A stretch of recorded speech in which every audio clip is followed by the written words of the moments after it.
Demikian sudah sesi pertama, kita lanjutkan masih di segmen ini untuk memulai debat lagi dalam seksi keduanya. Artinya pada saat ini untuk paslon nomor urut 4 kami persilakan tetap berada di tempat. Selanjutnya akan berhadapan dengan paslon nomor urut 1, kami persilakan. Kepada pasangan calon nomor urut 4 kami persilakan untuk memberikan pertanyaan kepada paslon nomor urut 1, waktu 30 detik.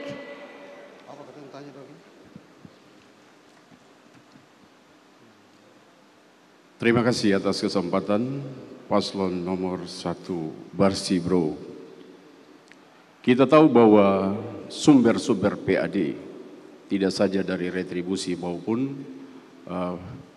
pajak daerah, tetapi ada sumber lain. Salah satunya adalah pinjaman daerah. Bagaimana strategi paslon untuk meningkatkan PAD kita dengan menggunakan pinjaman daerah? Disilakan. Terima kasih. Baik, selanjutnya kepada paslon nomor urut 1 untuk menjawab, waktu 1 menit. Baik, yang pertama kita menghindari kebocoran-kebocoran yang ada di dalam keuangan kita. Olehnya itu tingkatkan fungsi pengawasan, kemudian sumber-sumber lain yang sah oleh negara yang kita akan berupaya untuk meningkatkan PAD kita. Tambah sedikit. Jadi memang ASN kita yang di bidang pendapatan itu kita harus memberikan pembinaan yang baik sehingga mereka menagih itu harus sampai di kas daerah, bukan habis di tengah jalan. Terima kasih. Masih ada waktu ingin digunakan? Jadi memang penataan birokrasi itu perlu. Itu penataan birokrasi itu sampai ke tingkat penagihan sehingga PAD kita itu betul-betul dia bukan turun naik tapi dia tetap stabil. Selama ini kan dia turun naik karena tidak bertanggung jawab dalam mengambil. Waktu sudah habis. Selanjutnya kami persilakan kepada pasangan calon nomor urut 4 untuk menanggapi, waktu 45 detik. Baik, terima kasih Pak Warmasa dan Pak Serin, bahwa tadi saya minta supaya pinjaman daerah itu salah satu sumber penerimaan daerah yang diperuntukkan untuk belanja pemerintah pada infrastruktur. Artinya belanja-belanja besar kita menghadapi blok besar yang kita punya. Oleh karena itu karena dia merupakan salah satu sumber penerimaan, maka itu perlu diatur oleh pemerintah sebaik mungkin tidak menghasilkan hutang-hutang yang besar. Sampai sekarang ini pemerintah punya UP3 itu kan selesai juga. Begitu, bayar hutang saja pemerintah ini. Dan ini yang ketongseng boleh. Pemerintah dilarang berhutang kepada masyarakat. Mohon maaf, waktu sudah habis. Kita persilakan kepada para pasangan calon, bapak-bapak untuk duduk kembali. Karena sesi selanjutnya adalah antara pasangan calon nomor urut 5 dan nomor urut 2. Kami persilakan untuk sama-sama berdiri. Selanjutnya, pasangan calon nomor urut 5, kami persilakan untuk memberikan pertanyaan kepada pasangan calon nomor urut 2. Waktu 30 detik. Ya, baik. Sumber penerimaan daerah menurut Undang-Undang Nomor 23 2014 tentang pemerintahan daerah ada 3. Seperti apa kiat-kiat atau strategi dari pasangan nomor urut 2 untuk mendorong 3 penerimaan daerah tersebut sehingga tetap sesuai dengan target untuk membiayai penyelenggaraan tugas-tugas pemerintahan, pembangunan dan pelayanan publik. Terima kasih. Baik. Selanjutnya kami persilakan kepada pasangan calon nomor urut 2 untuk menjawab, waktu 1 menit. Terima kasih. Saya membaca dokumen terakhir pemerintah daerah tahun 2023. Dan kemandirian keuangan kita hanya 3,27% dari total seluruh uang yang ada. Apa masalah kita? Masalah kita adalah Pemda belum berani memberikan interupsi keras kepada penunggak pajak. Benar. Dan ini harus diseriusi. Bayangkan dengan uang 800 miliar itu kemandirian keuangan fiskal kita sebagai orang Tanimbar hanya 3,27%. Kita hanya masih hidup 97% itu dari pemerintah pusat, Pak Pit. Dan karena itu saya berharap untuk sektor ini harus kita seriusi. Sebagai anak-anak Tanimbar, kita harus berani untuk bilang ini kalau salah-salah. Kalau benar kita bilang benar.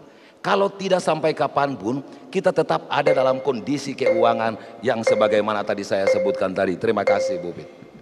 Baik, selanjutnya kepada pasangan calon nomor urut 5 untuk menanggapi waktu 45 detik.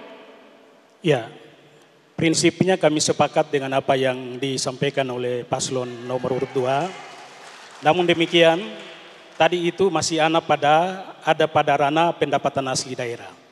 Kita juga berharap lain-lain pendapatan daerah yang sah, kita konsisten untuk menaruh perhatian sehingga target-target penerimaan PAD dari sumber itu bisa terrealisir dan dengan sendirinya juga terdapat celah fiskal yang tersedia bagi kita untuk mendukung penyelenggaraan tugas-tugas pemerintahan yang ada di daerah ini. Saya kira itu yang perlu saya sampaikan, dan intensifikasi ekstensifikasi sumber-sumber penerimaan daerah juga perlu kita tingkatkan. Terima kasih. Baik, selanjutnya kami persilakan untuk para pasangan calon duduk kembali, karena dalam sesi selanjutnya kami persilakan kepada pasangan calon nomor urut 1 untuk berdiri, kemudian akan berhadapan dengan pasangan calon nomor urut 3. Selanjutnya kepada pasangan calon nomor urut 1 untuk mengajukan pertanyaan ke paslon nomor urut 3, waktu 30 detik. Terima kasih. Untuk menjadi pemimpin kita harus melalui pesta demokrasi. Tidak bisa melalui cara lain. Yang tadi kita bicara soal kearifan lokal. Kearifan lokal ini membawa pesan-pesan moral.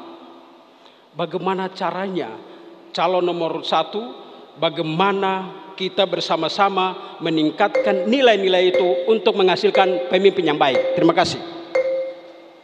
Baik, selanjutnya untuk paslon nomor urut 3 menjawab waktu 1 menit. Cara yang akan kami buat adalah 1, sebuah komitmen yang kuat untuk menghidupkan kearifan lokal.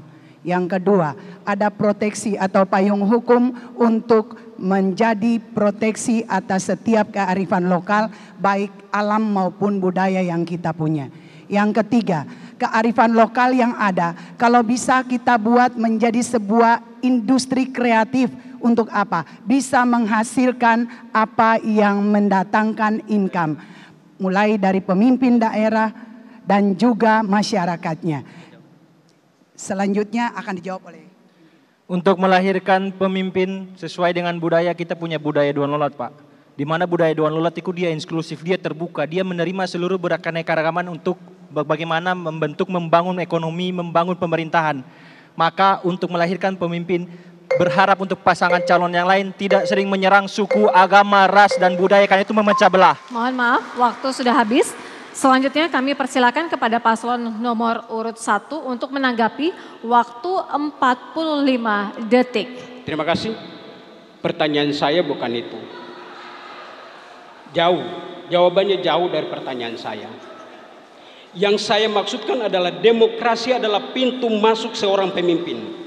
Untuk bagaimana dia memiliki, karena kearifan lokal membawa pesan-pesan moral, di mana pilkada ini harus menghasilkan seorang pemimpin yang jauh dari persaingan curang.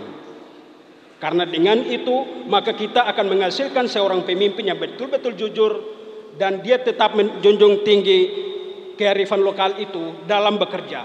Dia tetap menjunjung tinggi budaya. Dia tetap takut akan Tuhan, takut akan adat istiadat. Terima kasih. Baik, selanjutnya kami persilakan untuk kepada para pasangan calon duduk kembali. Karena dalam sesi selanjutnya kepada paslon nomor urut 2 dan paslon nomor urut 4. Kami persilakan berdiri karena akan ada interaksi saling tanya jawab. Kepada paslon nomor urut 4 kami persilakan. Kepada paslon nomor urut 2, kami persilakan untuk mengajukan pertanyaan ke paslon nomor urut 4, waktu 30 detik. Baik, kita tahu bersama bahwa dalam setiap kesempatan paslon nomor urut 4 menyampaikan pendapatan daerah bisa diperoleh melalui jalur kesehatan. Mohon dijelaskan bagaimana pandangan paslon nomor urut 4 melihat isu kesehatan saat ini dikaitkan dengan kondisi kesejahteraan masyarakat saat ini dan dikaitkan juga dengan pendapatan daerah. Terima kasih. Masih ada waktu? Baik, cukup. Kita lanjutkan kepada pasangan calon nomor urut 4 untuk menjawab, waktu 1 menit. BPJS Pusat menganggarkan 184 triliun per tahun untuk pelayanan kesehatan. Semua rumah sakit dari pusat sampai ke daerah, mereka berlomba-lomba meningkatkan kualitas pelayanan rumah sakit untuk mengeruk uang yang disediakan oleh BPJS. Pelayanan dapat, kesehatan masyarakat terpenuhi, tapi keuntungan ke rumah sakit dapat dan meningkatkan pendapatan asli daerah. Sudah jelas. Jadi kami berkomitmen meningkatkan jumlah dokter spesialis yang kurang pada pemerintahan dulu, lengkapi pada rumah sakit Magreti, rumah sakit Dr. Ranatoti, dan semua rumah sakit yang swasta kalau ada.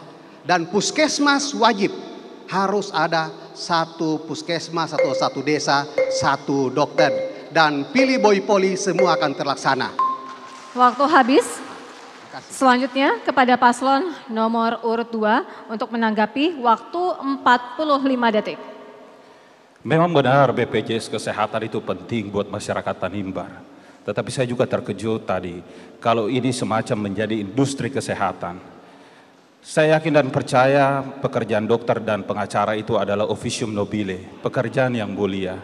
Oleh karenanya untuk masyarakat Kabupaten Kepulauan Tanimbar, dalam masa pemerintahan Melkianus Serdekut dan Kelvin Keliduan, kami tidak mau menjadikan rumah sakit sebagai industri. Kalau kami perlu mengalokasikan uang dalam jumlah besar, toh itu uang rakyat juga yang kita akan berikan kepada masyarakat Kabupaten Kepulauan Tanimbar. Oleh karenanya, Melkianus Serdekut dan Kelvin Keliduan memastikan bahwa kesehatan masyarakat harus gratis dan negeri tidak boleh berbisnis dengan masyarakat. Baik, waktu sudah habis. Kemudian kami persilakan untuk duduk kembali kepada para paslon. Kami persilakan untuk duduk kembali. Selanjutnya akan ada sesi bertanya dan saling interaksi untuk pasangan calon nomor urut 3 dan nomor urut 5. Kami persilakan untuk berdiri. Selanjutnya kepada pasangan calon nomor urut 3, kami berikan kesempatan untuk bertanya dengan waktu 30 detik. Menurut Bapak, bila mencermati kondisi lingkungan di saat ini, antara bagaimana melakukan reboisasi atau menebang hutan, mana yang paling penting demi kesejahteraan rakyat? Alasannya apa? Masih ada waktu? Baik. Selanjutnya kepada paslon nomor urut 5 untuk menjawab, waktu 1 menit. Sesungguhnya merupakan satu hal yang sangat penting dan perlu sekali diberi perhatian oleh pemerintah daerah. Kalau pasangan Projo dipercayakan rakyat memimpin negeri ini 5 tahun ke depan, tentu kami akan menghadirkan program-program yang mendorong hutan itu bisa dapat bertumbuh dengan lestari melalui kegiatan reboisasi dan seterusnya. Kemudian sumber-sumber air di sekitar lokasi-lokasi yang terdampak karena aktivitas penebangan hutan liar, termasuk juga aktivitas dari HPH.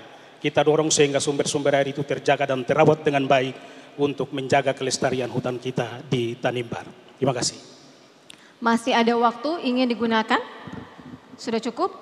Baik, selanjutnya kami persilakan kepada paslon nomor urut 3 untuk menanggapi, waktu 45 detik. akan lebih baik bila kita menjaga, Bapak. Karena hari ini di PBB, dia ikut membiayai bila kita menjaga hutan untuk jadi paru-paru dunia, akan ada insentif yang diberikan kepada daerah. Sehingga penghasilan boleh kita dapat tanpa harus merusak hutan. Demikian, Pak. Masih ada waktu, ingin digunakan? Sudah cukup? Baik, terima kasih. Terima kasih Bapak Ibu, kita berikan tepuk tangan yang meriah kepada para pasangan calon yang sudah melalui rally yang cukup panjang dalam sesi interaksi, tanya jawab dan juga menanggapi. Kami persilakan untuk duduk kembali.